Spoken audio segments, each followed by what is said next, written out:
नमस्कार सभी को। मेरे कथा सागर चैनल में आप सभी का हार्दिक स्वागत है। आज मैं उपस्थित हूँ मेरी आत्मकथा रविन्द्रनाथ टैगोर द्वारा जो कि लिखी गई है, उसका अगला अंश निकम्मे जहाज शीर्षक के अंतर्गत लेकर सुनिएगा। किसी अखबार में इश्तहार पढ़कर मेरे भाई ज्योतिरिंद्र एक नीलामी में गए।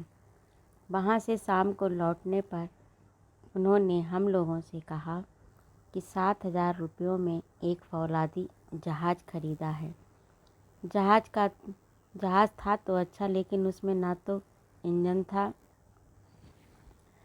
और ना कमरे। उस जहाज़ को चलने लायक करने के लिए सिर्फ उक्त बातों की ही ज़रूरत थी। एक बार हमें ये खबर मिली कि कोई जवान छात्र भाप से चलने वाला हाथ का करगा तैयार करने में लगा हुआ है। खबर मिलते ही उसी वक्त हम उसे देखने को गए। उस करघे के आँखों के सामने काम में लाने के बारे में हमें से किसी को भी जानकारी न थी, तो भी उसके काम में लाए जाने के प्रति विश्वास भरी आशा में हम किसी के से हटने वाले न थे।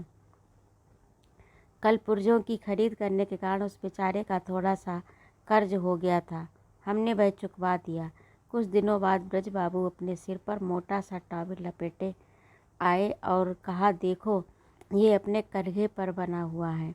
इस तरह जोर से चिल्लाते हुए हाथ ऊंचा कर खुशी की लहर में नाचने लगे। उस समय ब्रज बाबू के बाल सफ़ेद होने लगे थे, तो भी उनमें इस तरह का जोश खेल रहा था। आखिर में कुछ व्यवहार चतुर लोग हमारे समाज में आ मिले और उन्होंने अपने व्यवहार ज्ञान का फल चखना शुरू करके हमारा ये छोटा सा बगीचा तहस नहस कर डाला। शायद उस समय मेरे भाई को मालूम हो गया होगा कि अपने देश बंधु सिर्फ मुंह से बड़बड़ाने वाले हैं। मुंह और कलम को जोर शोर के साथ चलाने के सिवाय उनसे और कोई काम नहीं होता। एक भी जहाजी कंपनी भारतीयों के हाथ में न होने से उन्हें बड़ी शर्म आई होगी। मैं पहले कह आया हूँ कि उन्होंने एक दफ़ा दिया सराय बनाने का यत्न किया, लेकिन सलाइयाँ सुलगती ही न थी। इसी तरह भाप से चलने वाला करगा खरीदा। उस पर भी कपड़ा बुनने का खूब यत्न किया, लेकिन सफलता नहीं मिली। जैसे तैसे उस पर एक तौलिया ही तैयार हो पाया और फिर वह हमेशा के लिए बंद हो गया। इस बार उनके दिमाग में देसी जहाज़ चलाने की धुन पैदा हुई और ऊपर कहे अनुसार वे जहाज़ खरीद लाए। आगे जाकर धीरे धीरे जरूरी पुर्जे उसमें लगाए और कमरे भी बनाए गए। वह जहाज़ कल पुर्जे, कमरे आदि से भर गई। कुछ समय बाढ़ में नुकसान और विनाश में भी वह खूब भरी। इतना होने पर भी हमें यह नहीं भूलना चाहिए कि इस यत्न की तकलीफ़ और नुकसान मेरे भाई को ही उठाना पड़ा, लेकिन उस अनुभव का फ़ायदा देश के काम आया। वास्तव में व्यापार की वृद्धि न होने वाले, व्यवहार में हिसाबी पद्धति न रखने वाले और देश की भलाई की चिंता में छटपटाकर काम में लग जाने वाले आदमी ही अपनी कार्य शक्ति से उद्योग धंधों के क्षेत्र को हमेशा भरते रहते हैं। ऐसे लोगों के कामों का पूरा जितना जल्दी आता है उतना ही जल्दी उतर जाता है, लेकिन पूर के साथ साथ ज़मीन को कसदार बनाने वाली मिट्टी का जो बहाव आता है वह पूर उतर जाने पर भी बचा रहता है। झाड़ झंकार काट कूट कर ज़मीन को तैयार करने वाले ही मेहनत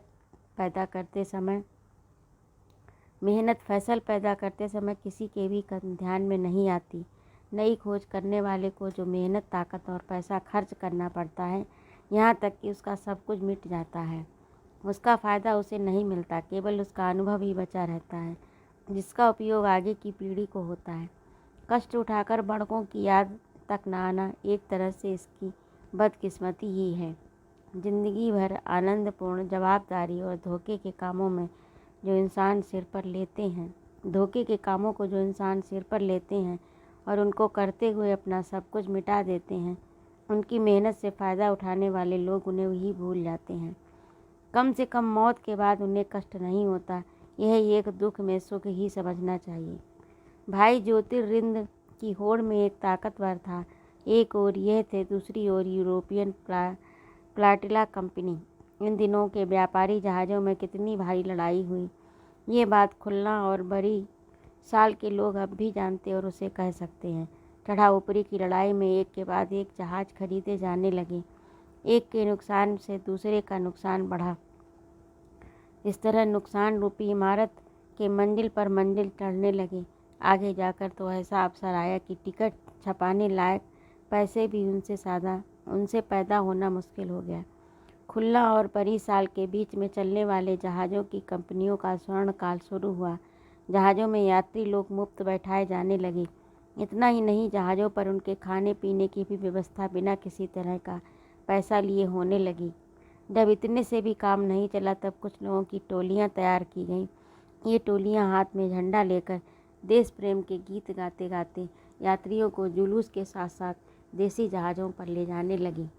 इतना होने से यात्रियों की तो कमी नहीं रही, हाँ, दूसरी सब बातों की कमी तेजी के साथ बढ़ने लगी। देश स्वाभिमान की ज्योति जगाने के कारण बेचारे व्यापारिक हिसाब की कहीं जगह ही नहीं रही। उत्साह की चमक ज़्यादा से ज़्यादा बढ़ गई और उसमें से देश गौरव भरे पदों पर स्वर निकलने लगा। लेकिन गणित के हिसाब में इससे कुछ भी फर्क नहीं पड़ता। वह तो अपने ही हिसाब के अनुसार चल रहा था। 3 बार 3 जोड़ने से 9 ही आते हैं। हाँ, फ़र्क इतना ही था कि जहाजी कंपनी के हिसाब में ये जोड़ जमा की तरफ न जाकर नाम की तरफ आता था। व्यापार की दृष्टि से रहित लोगों को हमेशा सताने वाली बात यह थी कि दूसरे लोग उन्हें बहुत आसानी से पहचान जाते हैं, पर वे दूसरों के स्वभाव को नहीं पहचान पाते। अपने स्वभाव की इस कमी को ढूंढने में ही उनकी ज़िंदगी और उनके साधन खप जाते हैं। इस कारण से वे अपने अनुभव का फ़ायदा उठा नहीं पाते। खैर, इस जहाज़ पर यात्रियों को तो मुफ्त में भोजन मिलता ही था, पर साथ में काम करने वालों को भी कभी भूखे रहने का मौका नहीं आता था।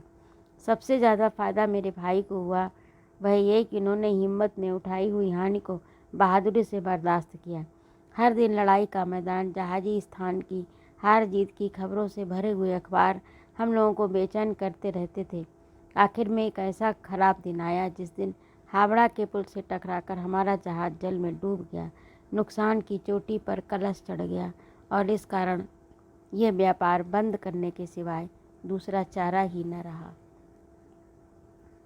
तो ये था आज का अंश। आप लोगों को कैसा लगा कमेंट करके अवश्य बताइएगा। सुनने के लिए बहुत बहुत धन्यवाद।